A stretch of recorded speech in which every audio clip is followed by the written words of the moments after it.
宇宙から地球を見つめると、そこには国境の線も積み上がったゴミの山も何一つ見えません。あるのはただ暗闇の中にポツンと輝く奇跡のような一つの命だけです。しかしカメラを限界までズームして私たちの暮らす街へと近づいていくと、ある不思議な現象に気づきます。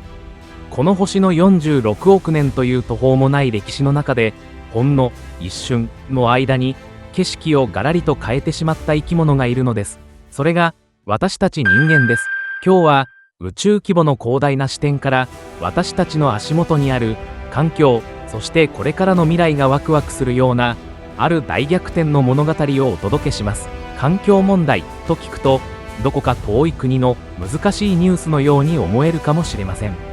でも本質はとても身近なことです。例えばこたつの中で幸せそうに丸くなっている猫を思い浮かべてみてください。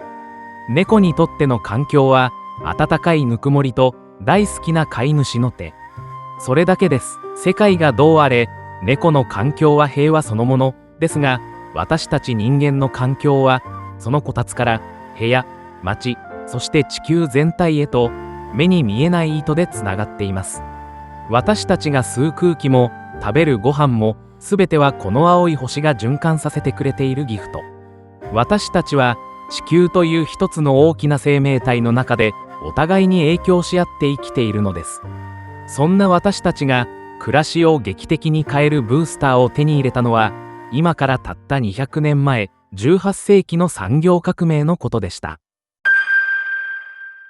人間は地球が何億年もかけて蓄えてきた石炭や石油というタイムカプセルを開け、大量に物を作る力を手に入れました。当時は工場から立ち上がる黒い煙こそが豊かな文明のシンボル。人々は夜の街を照らす明るい光に夢中になり、未来への希望で胸を躍らせていました。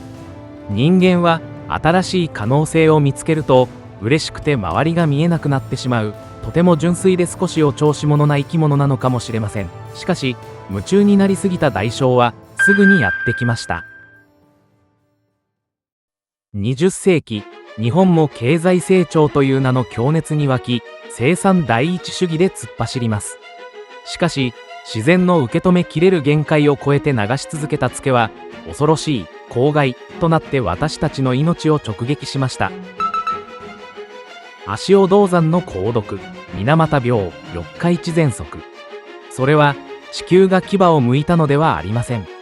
人間が良かれと思って行った行動のそのまま自分たちに返ってきただけ。手痛いブーメランです。私たちはここで初めて立ち止まり、深く問い直すことになります。私たちが本当に欲しかった豊かさってこれだったのだろうかと。そして現代、問題は地球温暖化やゴミの山という地球規模の大きなモンスターに姿を変えました。けれど宇宙の視点から見ればこれは絶望のエンディングではありません。なぜなら人類は大きな失敗をするたびにそこから必ず学び適応し進化してきた生き物だからです。私たちは今これまでの作っては捨てる一方通行の歴史を終わらせようとしています。目の前にあるゴミをただの厄介者として見るのをやめ、新しい宝物に変えるクリエイティブなレンズを手に入れ始めたのです。ポイ捨てされたプラスチックや見捨てられた端材にアイデアと愛情という命を吹き込む。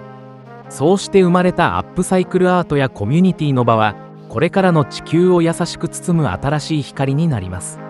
かつて私たちは良かれと思って地球に影を作ってしまったけれど、これからはワクワクしながらこの青い星と相思相愛になる未来を作っていくことができます。宇宙から見ればそれはほんの小さなハチドリのひとしずくのような変化かもしれません。けれどその羽ばたきが世界を確実に変えていきます。さてあなたの足元から始められることは何でしょうか。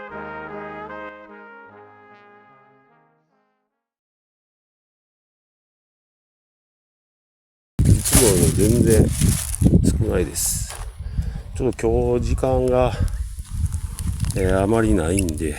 今日はこれだけにしましょうかね。45リットルね、ゴミ袋半分でした。ずっと雨が降ってないんで少ないですね。あと、季節にもよりますけども、ということで終わります。最後までご視聴ありがとうございました。それではまた。